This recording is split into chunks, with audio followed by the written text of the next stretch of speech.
Hello everyone, good morning. মোৰ নতুন এটা ভিডিঅ'লৈ পুনৰবাৰ স্বাগতম জনাইছো। আজি হৈছে দেওবাৰ, যেহেতু দেওবাৰ টাইম পাইছো, গতিকে ভাবিছো চুলিত এপিস নেমু লৈছো। এয়া এটা নেমু দিয়া নাই, আধা দিছো।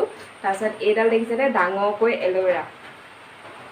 বহুত জেল ওলাব ইয়াৰ পৰা, বহুত ডাঙৰ এল'ভেৰাডাল।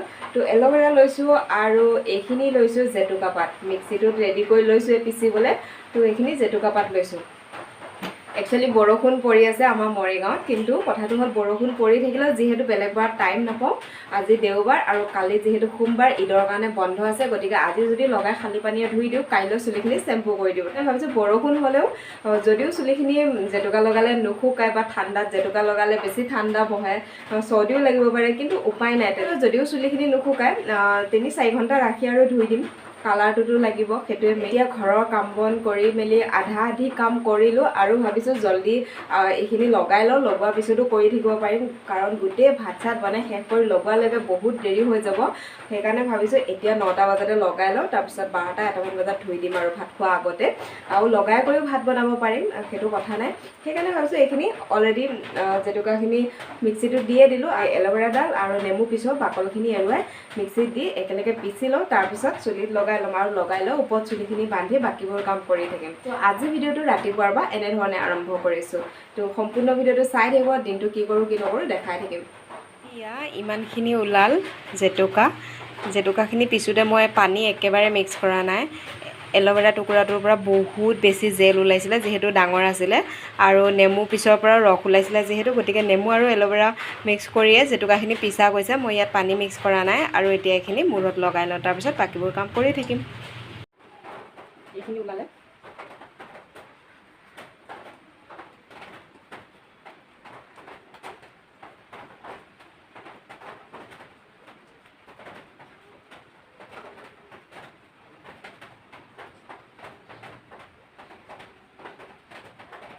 কাৰণ এল'ভেৰা টুকুৰাটো আনি থোৱা কেইবাদিনো হ'ল, সদায় যে বৰষুণ দি থাকিব বুলিতো গম নাপাওঁ, গতিকে সেইটো টুকুৰাটো বেয়া হৈ যাব।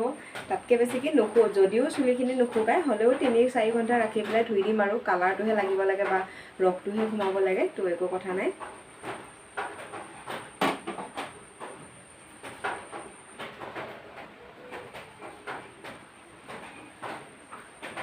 এতিয়া এনেধৰণে ভাঁজ কৰি লগাই লওঁ বাকীখিনি।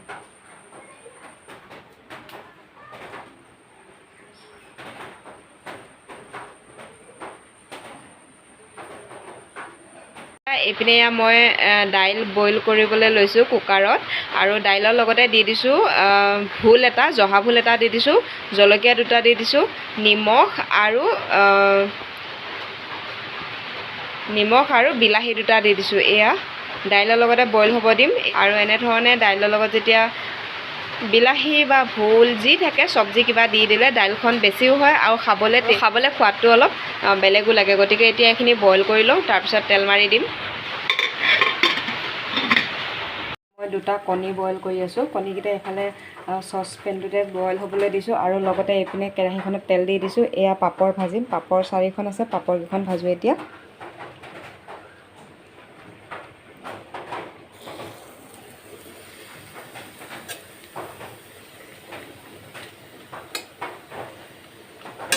বহুত ধুনীয়াকৈ ফুলি যায়। দেখাত পাপৰটো সৰু, কিন্তু ধুনীয়াকৈ ফুলি যায়, বহুত ডাঙৰ হয়।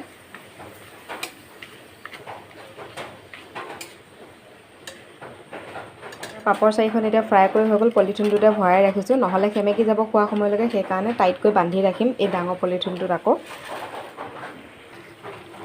এতিয়া অলম'ষ্ট কণী 2টা বইল হৈছে, আৰু এইপিনে এয়া বাতিটোত 2টা কণী অমলেট কৰিবলৈ লৈছোঁ, পিঁয়াজ আৰু জলকীয়া কাটি। তো এতিয়া অমলেট কৰোঁ এই পাপৰ ফ্ৰাই কৰা তেলখিনিতে।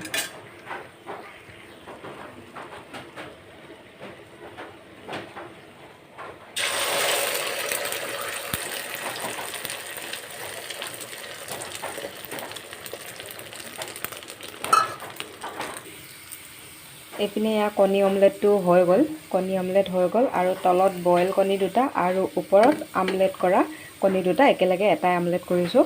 আৰু এইপিনে এয়া পিঁয়াজৰ লগতে তেলতে হালধি দি দাইলখিনি তেল মাৰিবলৈ লৈছোঁ, আৰু লগতে কেঁচা নৰসিংহৰ পাত কেইটামান দিম। এইকেইটা কেঁচা নৰসিংহৰ পাত দিম তেলতে, তেল মাৰোঁতে।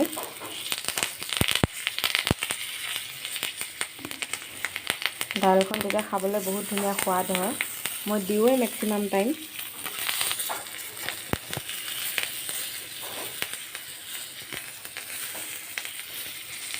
একদম কোমলীয়া নৰসিংহৰ পাত।